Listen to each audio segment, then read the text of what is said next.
Halo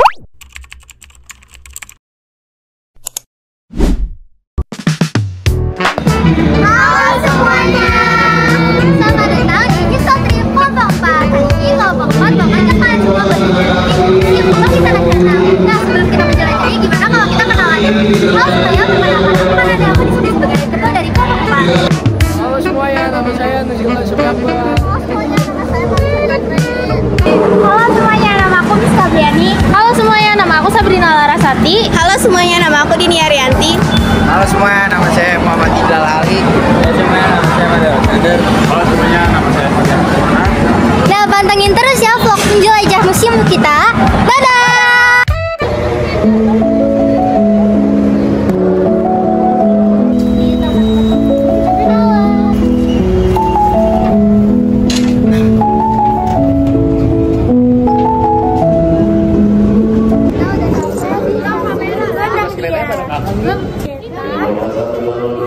Gue udah ngomong lagi.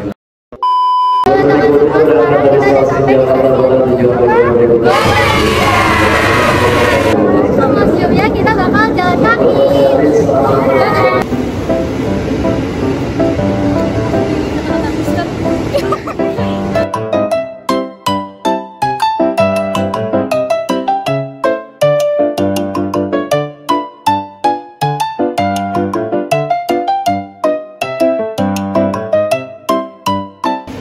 Iya, mau rendang. Jadi lapar gue.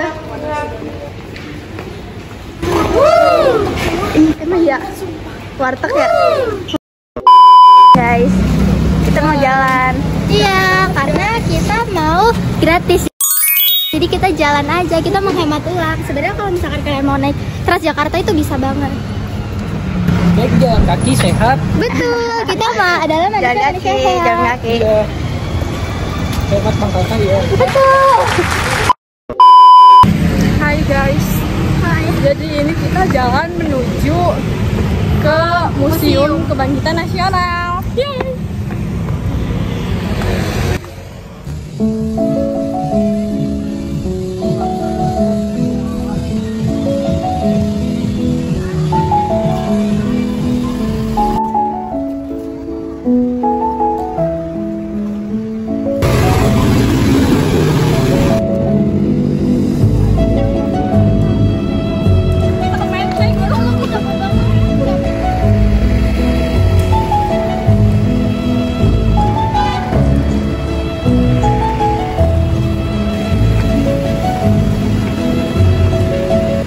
Dulu kali ini ada sejarahnya, dulu para budak-budak yang membangun jalan di Pulau Jawa ini nih dibuangnya di sini. Oh gitu. Tanya aja Pak Rido, nggak percaya. Pesan info ya Kak, makasih infonya. Makasih ya infonya Nuji. Sumpah. Tuh, cantik. Nah, sekarang kita udah sampai di Museum Kebangkitan Nasional. Bisa ditunjukin.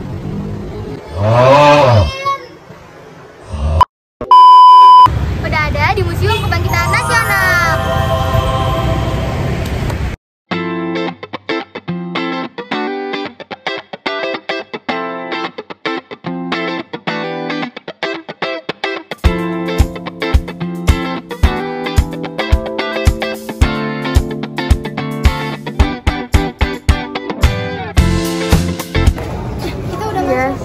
Kita masuk. Kita di Museum Kebangkitan Nasional. Betul banget. Kita udah beli tiket dan kalian bisa lihat ya di sini, di sekeliling sini bangunannya tuh masih terawat banget, biarpun masih kayak bangunan Belanda ya. Dia langsung aja kita mulai.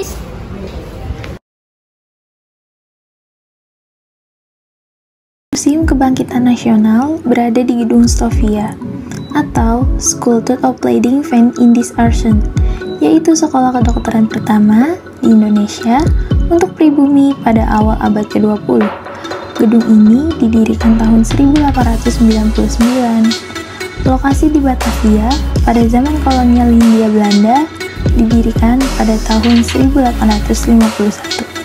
Stovia awalnya untuk pendidikan dokter pribumi dengan fasilitas gratis termasuk peralatan kuliah dan juga seragam. Nah, di balik lahirnya Stovia ini berkaitan sama kebijakan politik etis Belanda yang memberikan kesempatan pendidikan kepada warga pribumi.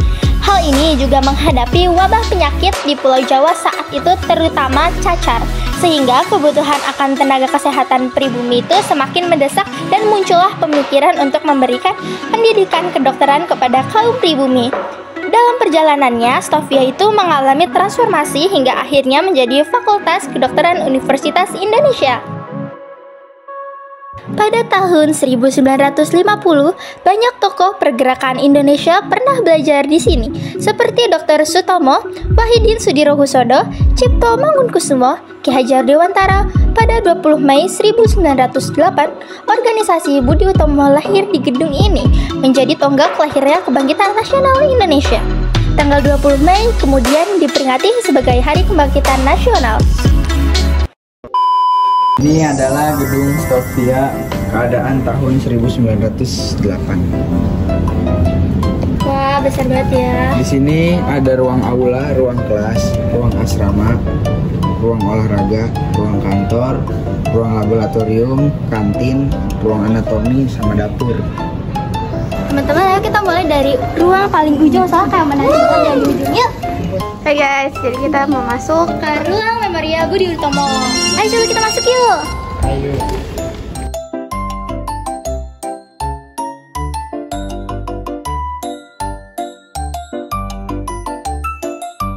Nah, sekarang kita lagi ada di ruang Memorial Budi Utomo yang menjadi saksi peristiwa terbentuknya organisasi Budi Utomo pada tanggal 20 Mei 1988 nih.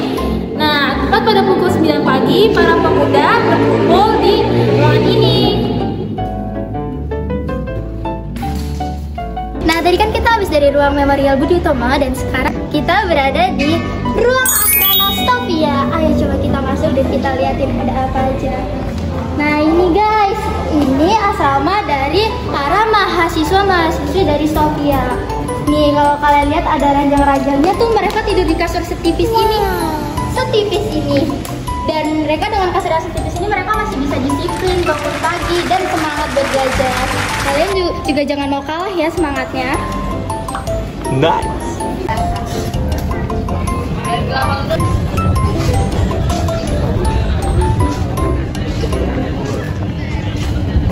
Setelah kita melihat asrama Stovia, sekarang kita lagi ada di Sekolah Dokter Jawa. Sekarang kita lihat ini ada alat dari Sekolah Dokter Jawanya. Bisa dilihat sangat-sangat tersusun rapi di sini. Ini ada dangdang pensenteril. Ini ada alat pemecah kepala.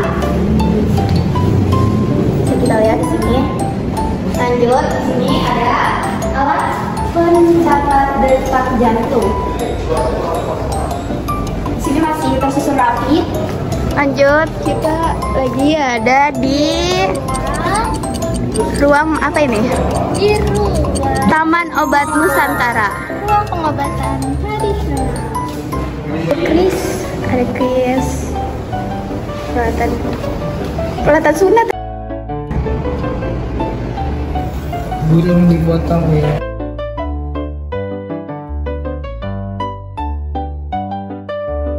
Ini tuh alat buat menumbuk jamu atau untuk menggiling yang tadinya tuh masih bentuk rempah-rempah sampai bisa halus banget. Biasanya kita minum itu ditumbuknya pakai ini.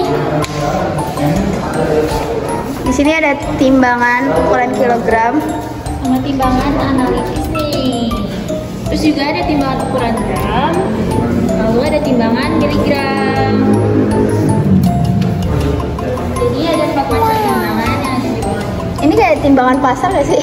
Iya sih. Nggak lupa di setiap ruangannya itu disediain yaitu lampu sama ada AC-nya juga. Cuman tadi ada beberapa ruangan yang AC-nya tuh mati, cuma lampunya doang yang nyala gitu. Ada yang pakai kipas Pan. juga. Oke, jadi di sini adalah alat-alat untuk menyimpan obat-obatan. Nah, ini salah satunya ada yang dari suku Dayak. Makanya ada batu-batuan yang biasanya kita lihat di suku Dayak. Dukun di Nusantara. Ini ada dukun sunat, guys. Ada dukun pijat juga. Dukun pijat. Ini ada desa di Jawa serta persalinan bayi, persiapan persalinan bayi. Ya, jadi semuanya tuh zaman dulu tuh serbanya pakai dukun, nggak ada dokter tapi adanya dukun. Masih tradisional banget. Di sini, habis dari ruang tanaman obat Nusantara, kita ada di ruang media ajar. Nah, di sini ada mahasiswa atau mahasiswi Stovia menekankan praktek sehingga dibutuhkan media pembelajaran yang memudahkan simulasi dalam pembedahan. Nah, di sini ada meja. Ini digunakan oleh mahasiswa dan mahasiswi Stovia untuk belajar anatomi. Nah, di sini ada mikroskop zaman dahulu nih. Ini apa ini? Nah, di situ ada kerangka manusia, guys. Kerangka ini asli ya. Digunakan sebagai alat peraga dalam praktek. Nah, di sini ada peta Hindia Belanda. Pelajar Stovia dituntut untuk memahami lingkungan geografis. Nah, di ruang ini tuh dibentuk hampir mirip seperti dulu ya. Ini adalah ruang pengajar. Misi.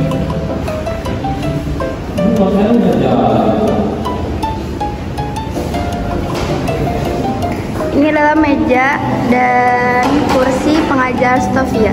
Benar banget. Jadi di Stovia itu pastinya ada pengajar itu semacam guru gitu. Dan di Stovia itu setahu aku ada 12 pengajar. Nah, sisanya itu mereka dibantu sama asisten alias dari lulusan terbaiknya di Stovia.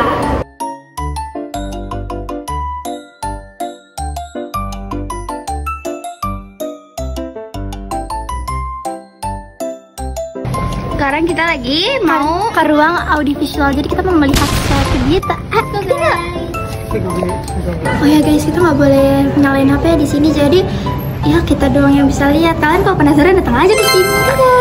Ini merupakan salah satu ikon yang berada di Museum Kebangkitan Nasional yang letaknya ada di tengah-tengah museumnya. Ini adalah ikon peringatan 175 tahun pendidikan dokter di Indonesia yang diresmikan oleh Presiden Republik Indonesia yang kedua di Jakarta pada tanggal 10 November tahun 1976. Ini adalah ruang perpustakaan, tapi kita nggak bisa diakses guys. Jadi nggak bisa masuk. Lanjut.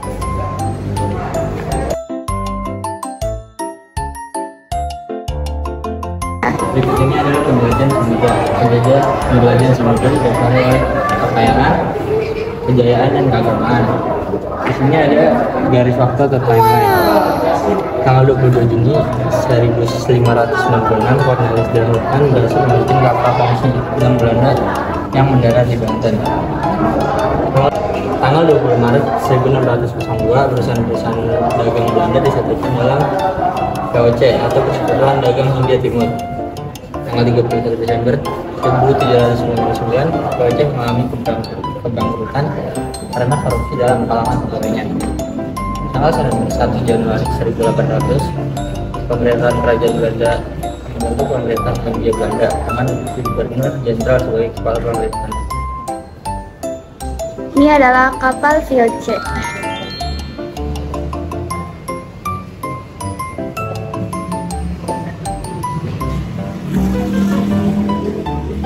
Berikut ini adalah jalur kedatangan bangsa Eropa ke Nusantara untuk mencari rempah-rempah yang ada di Nusantara.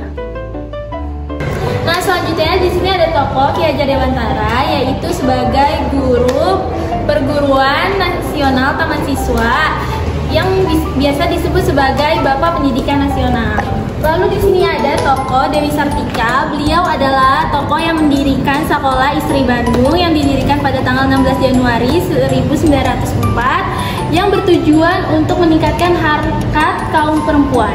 Nah, seperti yang kalian lihat sekarang di samping aku itu ada replikasi dari Raden Ajeng Kartini. Raden Ajeng Kartini itu lahir pada tanggal 21 April tahun 1879. Nah, seperti yang kalian tahu nih, R.A. Kartini itu adalah seorang wanita yang tangguh dan juga seorang wanita yang memperjuangkan hak-hak kita sebagai perempuan, terutama dalam bidang pendidikan. Bahkan ya, R.A. Kartini itu juga sempat buat membuka sekolah gitu khusus perempuan pada tahun 1903.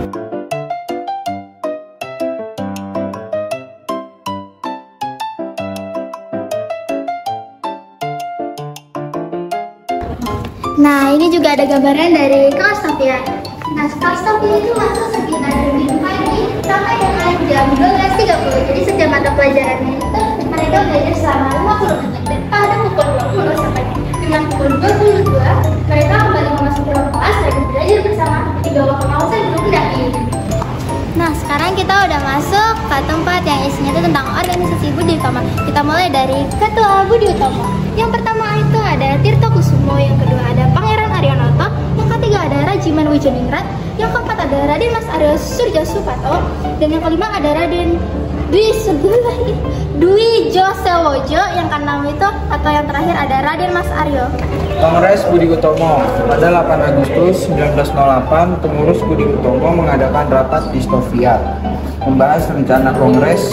Keputusan yang dihasilkan dalam rapat tersebut adalah: yang pertama, kongres dilaksanakan di Yogyakarta dan terbuka untuk umum. Pengurus Budi Utomo akan menemui Gubernur Jenderal melaporkan rencana pelaksanaan kongres. Dan yang terakhir, menunjuk Dr. Wahidin Sudirohusodo sebagai ketua kongres. Inilah 9 pengurus dari Budi Utomo. Ada Bapak Sutomo, Muhammad Sulaiman, Gondo Suwarno, Muhammad Saleh, Angka Projo Sudirjo, Gunawan Mangun Kusumo, Suraji Tirtonegoro, Suwarno, dan Gombrek.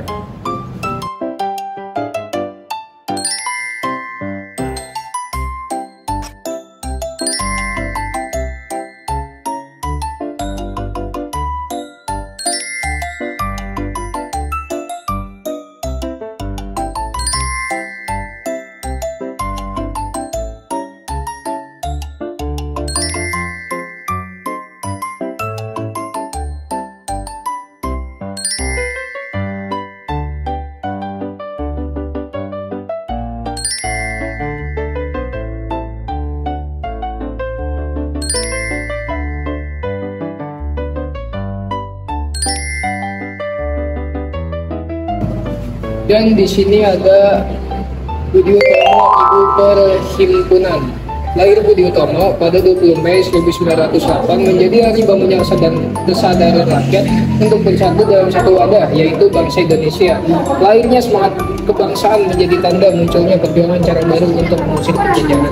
Perjuangan yang semula lebih mengandalkan kekuatan fisik diganti dengan kekuatan pemikiran. Budi Utomo didaulat menjadi ibu perhimpunan bagi organisasi-organisasi pergerakan nasional. Karena sesuai kelahirannya, berdiri organisasi-organisasi memberikan inspirasi lahirnya organisasi pergerakan lain seperti Perhimpunan Indonesia, Serikat Islam, Indes Partij, Muhammad, Nahdlatul Ulama, dan Partai Nasional Indonesia. Berikut adalah lambang Budi Utomo. Semboyan dan lambang Budi Utomo dirancang pada 1917. Semboyan Santoso Waspodo Ngajo Utomo, yang artinya dengan kekuatan mencapai Utomo. Kemudian di sini ada pendirian Budi Utomo. Kunjungan Dr. Wahidin Sudirohusodo pada Desember 1907 menguatkan tekad pelajar Stovia untuk menekan organisasi sebagai wadah perjuangan. Rencana pendidikan organisasi disosialisasikan oleh Suwetomo ke pelajar Stovia lainnya untuk mendapatkan tanggapan dan dukungan. Mayoritas pelajar Stovia setuju untuk mendirikan organisasi sebagai sarana untuk mengajar kemajuan masyarakat Bumi Putra. Surat pemberitahuan dan permintaan dukungan terhadap rencana pendidikan organisasi diberikan juga ke pelajar-pelajar dari sekolah lain yang ada di Bogor, Bandung, Semarang, Yogyakarta, dan Magelang.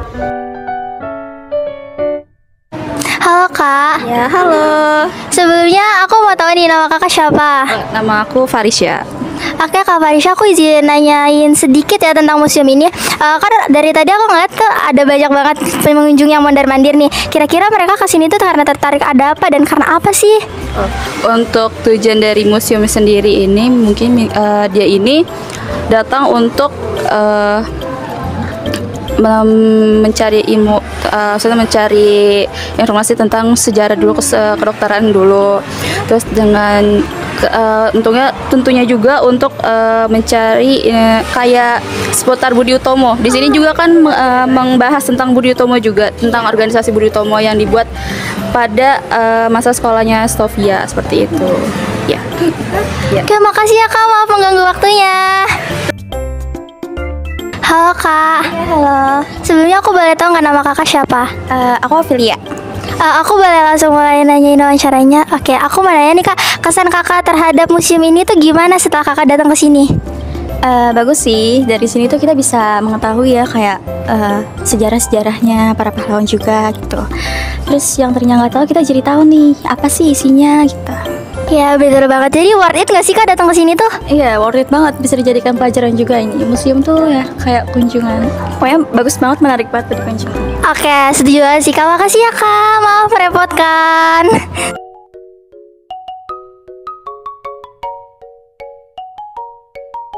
Halo guys, jadi kita sekarang ada di stasiun Sudirman. Kita mau pulang ke Bekasi karena kita udah capek banget.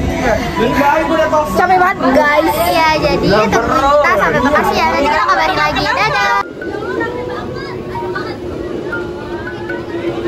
Halo semuanya.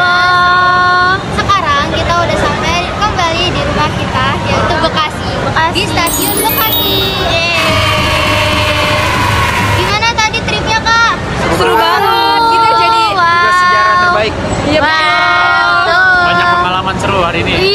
Dapat ilmu baru juga nggak sih? Kita yang awalnya nggak tahu jadi tahu. Wah, intinya kalau misalkan kita datang langsung itu informasinya lebih banyak dan lebih jelas. Nah, saran aku nih ya, kalian tuh sebagai anak-anak muda harusnya perbanyak tahu kunjungan ke museum kayak gini. Ya kan, karena sangat amat bermanfaat, menambah wawasan. Dan juga kalau kalian datang itu harusnya pagi-pagi, karena kalau pagi-pagi itu belum banyak orang datang dan kita bisa foto-foto di koleksinya. Jadi siapin kamera. Banget tuh. Kita udah di penghujung acara, jangan lupa like, komen, dan subscribe di Story Project ID.